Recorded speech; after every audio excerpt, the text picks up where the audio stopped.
Welcome back. You're watching Bottom Line. Well, the NSCN-IM adopted a crucial resolution in its emergency National Assembly held on May 31st. The IM resolved to stand firm by its demand for a separate flag and constitution, without which, it said, there can be no solution to the Naga political issue. What does this mean as far as the Naga peace process is concerned? Just when it seemed the solution is round the corner, are we once again staring at another delay? Are we heading towards another stalemate? Now, let me also make a mention here that the core committee on Naga political issue last evening held a meeting with NIDA convener Himanta Biswa Sharma. Northeast Live spoke with Sharma today, and the NIDA convener said that discussion is the way forward. There is enough room for discussion, but does that mean that more discussions will have to take place, or discussions have to start all over again? That is something that we'll soon find out. To discuss on the issue, I'm being joined by Naga Hoho leader Alwin Dang, who is joining me from Kohima. Thank you so much, sir, for joining me on Bottom Line. From Shillong, I have Dr. Prasenjit Biswas of the NEHU, who has been closely following the Naga issue. Welcome, gentlemen. If I can go to Mr. Alwin Dang first. Mr. Ndang, well, the NSCN-IM resolution was definitely on expected lines as far as the flag and constitution issue is concerned. But irrespective of or all said and done, are we definitely, certainly staring at a delay as far as the solution is concerned? Just when it seemed maybe before the National Assembly that something big may take place, we may finally see a breakthrough, but clearly that did not happen. Mr. Ndang. Yes, Naga, it's very unfortunate when the people been expecting, waiting for the big day. Unfortunately, things have not happened the way they expected. And so the NSCN General Assembly resolution, not as a surprise, but comes as expected.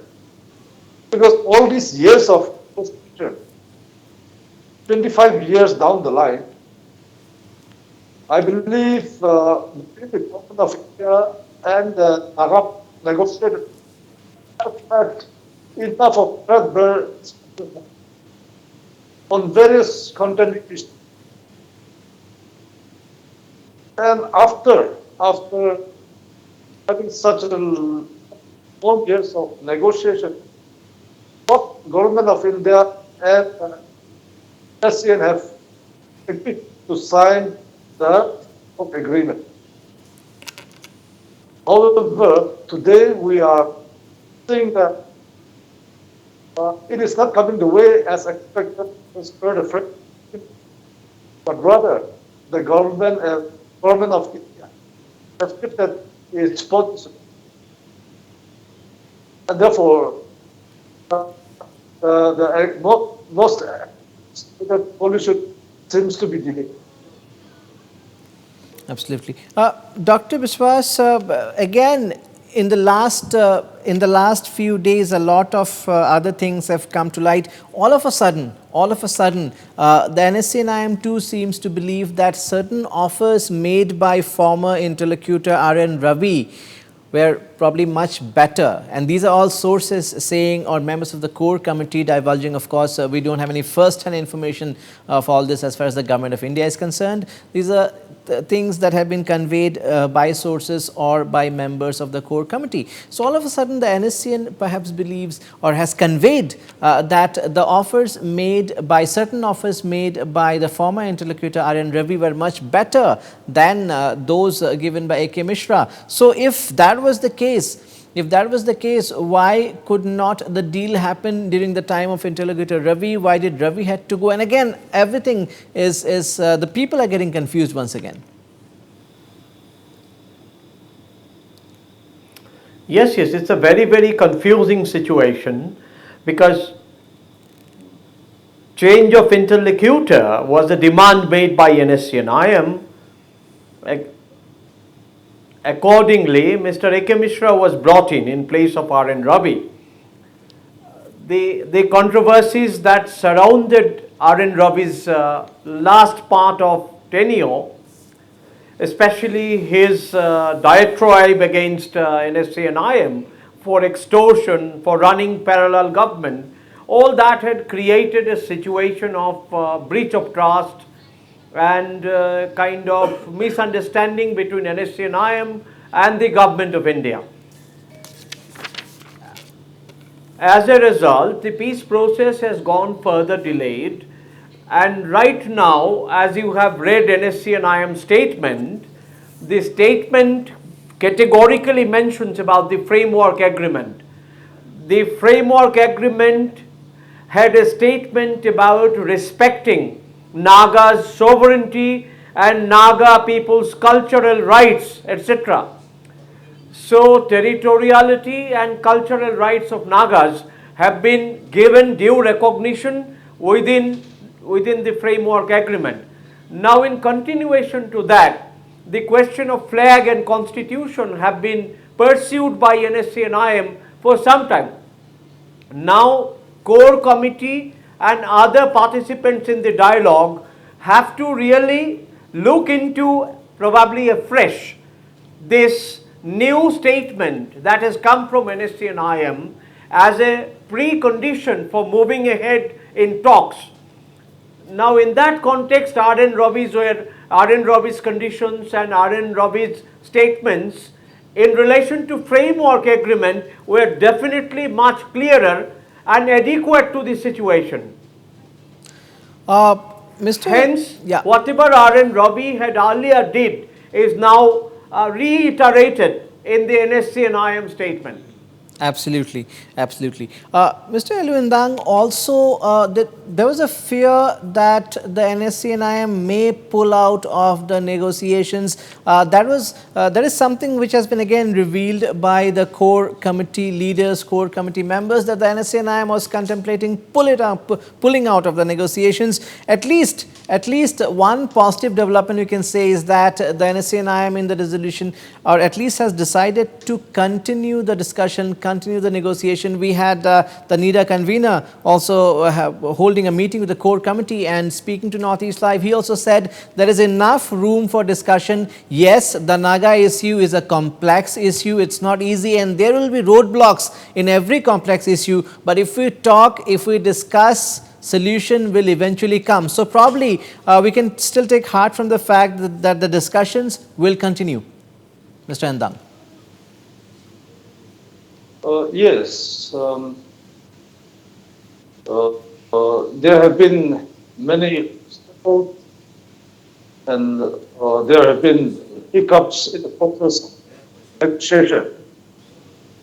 But however, I feel that the negotiation should continue. Of India will not abruptly wind up the negotiation. This process should continue. There have been the issues that agreed upon in part. But as of now, we are informed that India is not holding on to its earlier commitment. Therefore, breach of trust has taken place. Therefore, I think we need to collectively work to rebuild trust between the two entities.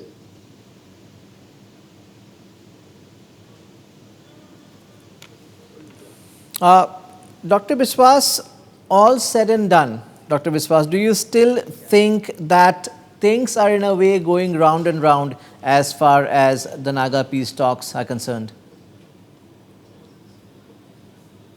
No. We are not going round and round. Rather, we are moving ahead. Except that there are some roadblocks. Roadblocks are coming from certain interests and parties. And NSCN-IM has clearly pointed out that no interlocutor and participants of the dialogue should overstep their responsibility and their brief. Now, the question about Naga's sovereign rights and dignity as a people and as a nation as stated in framework agreement, is something that stood its own ground, and it can never be snatched away or wrongly perceived, or it cannot be projected in a reckless manner to jeopardize the sanctity of the Naga issue. And NSCN-IM has been very correct in saying that negotiating parties have to really come to a realistic solution instead of an elusive solution. Now, elusive solution versus realistic solution, that is what we need to work out by taking stakeholders and by arriving at certain common grounds that are in line with the historical struggle that NSCN-IM had launched. Therefore, there should be an honorable and acceptable settlement to both the parties, and to arrive at that there must be more clear, acute, accurate process of understanding, point by point discussion and resolution on the discussion table. So discussion has to be done in a more meticulous, systematic manner within the framework of the Constitution. And I am sure that within the framework of the Constitution, Naga's right to sovereignty and dignity can certainly be addressed.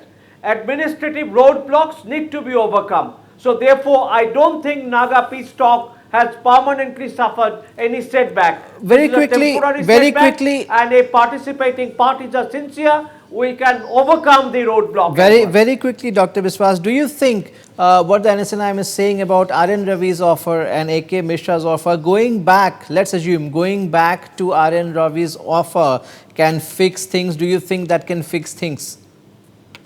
It's not an assumption at the moment, but still. That from the NSCN-IM's perspective, actually satisfies their main demand framework. But how to translate their demands into the exact terms of the agreement, into concrete settlement for peace and reorganization of the Naga areas into either a federating unit or into an integrated area, and to give it an identity in terms of a flag and a constitution. These nitty-gritties need to be worked out properly in terms of every term and condition that is acceptable to both the parties. Last question, Mr. Aliwandang. Do you think the discussions can begin soon again? Looking at the present situation, unless it review its decision, I don't think any immediate dialogue at all. You see, if you remember how the initial process began, they came to an agreement that the negotiation will take place at the highest level, that is the Prime Minister level, without any precondition, and in the third country. Now, seemingly, it comes down to Home Ministry level. I think government of India is not serious in resolving this issue, but downplay the Naga issue. And in the event of any fate, the Naga people are being blamed. This is the attitude of the government of India. As one of the panelists has said, try to be realistic. I think the government of India have been filled with the sentiments of Naga people. This attitude has to go away. Not only we can expect the negotiation can move forward. Need to be realistic. Well, observers feel both parties, all stakeholders, both parties, Government of India and NSCN-IM, all need to be realistic. The people of Nagaland want a solution, want peace. This cannot linger for long. Let's hope the discussions begin again very soon and things are resolved. Thank you so much, Mr. Aliwandang. Thank you so much, Dr. Prasenjit Biswas, for your perspective and views on this very critical issue. That's a wrap of Bottom Line tonight.